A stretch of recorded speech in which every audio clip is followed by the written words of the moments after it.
Okey, Assalamualaikum warahmatullahi wabarakatuh dan selamat sejahtera kepada semua pelajar yang akan mengikuti kelas ASK pada hari ini bersama saya Cikgu Nura Syikir. Okey, pada hari ini kita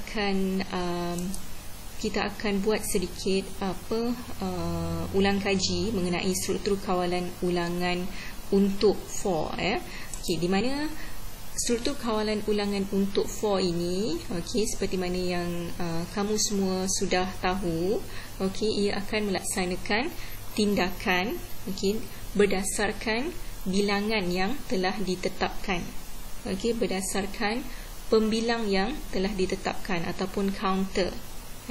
Okey, saya telah berikan 2 soalan kepada kamu pada kelas sebelum ni, iaitu berkaitan dengan ini adalah soalan pertama berkaitan dengan apa kita panggil aktiviti sit up, aktiviti sit up ataupun bangkit to be. Okey, ini adalah contoh jawapan daripada kawan kamu, iaitu Chiu Chuan Le, Chiu Chuan Le tak silap. Okey, di sini kamu boleh lihat okey, saya harap kamu nampak di sini kamu boleh lihat dia punya sudut dan dia punya carta alih. Okey, nanti next time, okey, kalau ada latihan lagi saya akan paparkanlah, saya akan display antara jawapan-jawapan kamu yang lain Okey, hari ini saya pilih Chiu Chuan Le. Okey, kita lihat. Okey, dia ada sudut di sini. Okey, dimulai dengan perkataan mula. Okey, setkan kiraan kepada 1. Untuk kiraan sama dengan 1 hingga 10, lakukan senaman bangkit to be, tambah 1 kepada kiraan dan tamat. Okey, jadi ini betul lah dia punya sudut dia betul. Okey, berkaitan dengan bilangan menaik kiraan secara menaik 1, 2, 3 sampai 10. Lakukan senaman bangkit to be ataupun sit up. Okey, kita lihat dia punya carta alih. Mula mula mestilah diletakkan dalam simbol seperti oval ni Okey, begitu juga dengan tamat.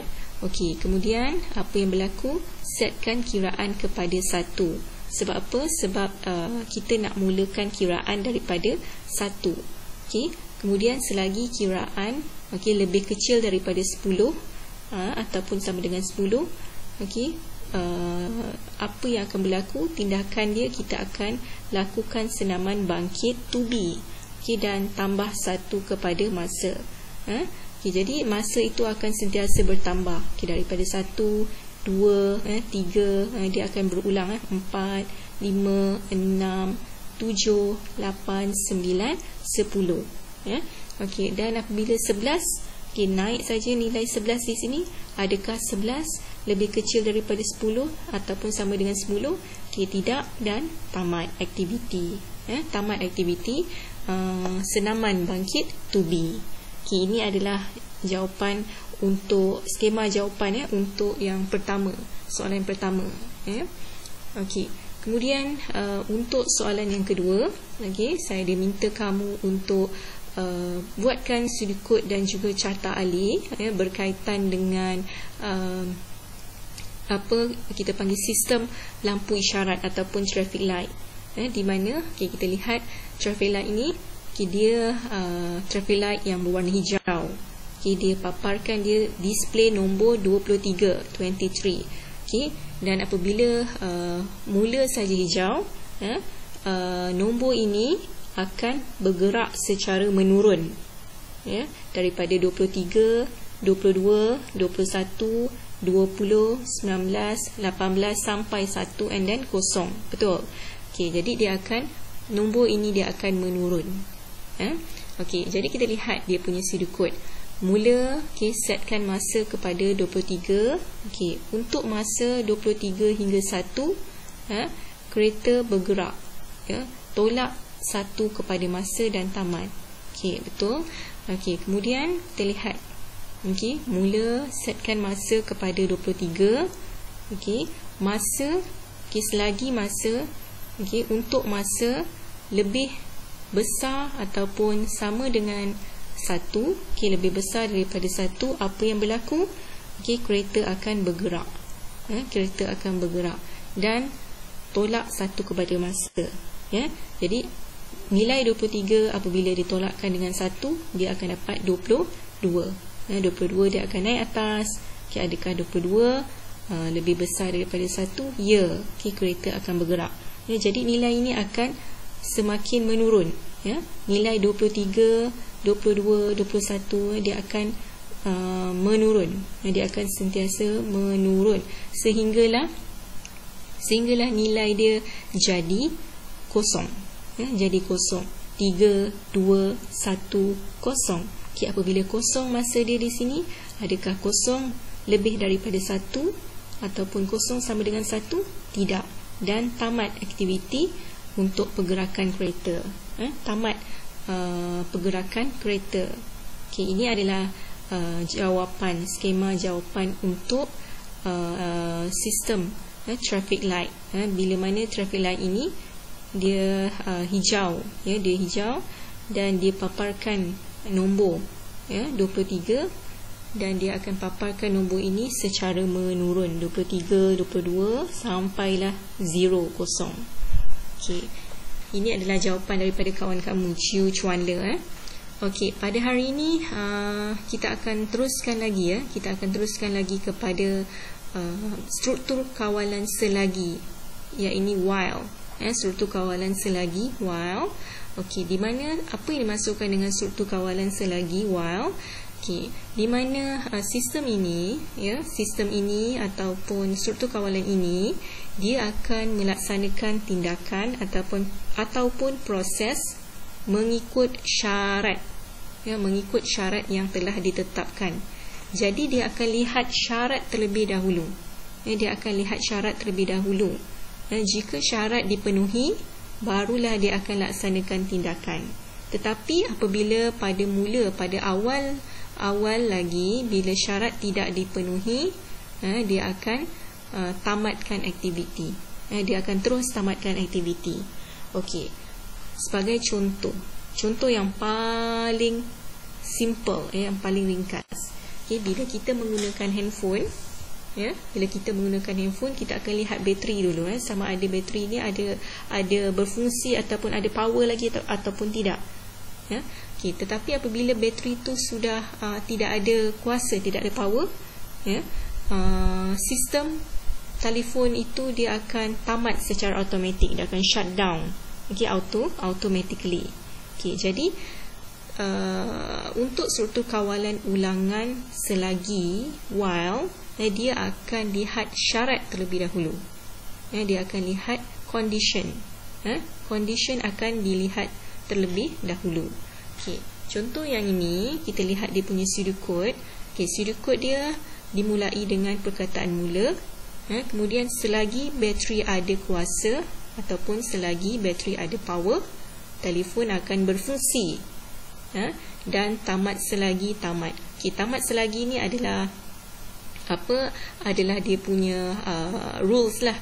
Perkataan ni perlu ditulis. Kalau kamu satu hari nanti kalau kamu tulis apa kita panggil dia punya code di dalam Python, di dalam sistem nanti, okey, kamu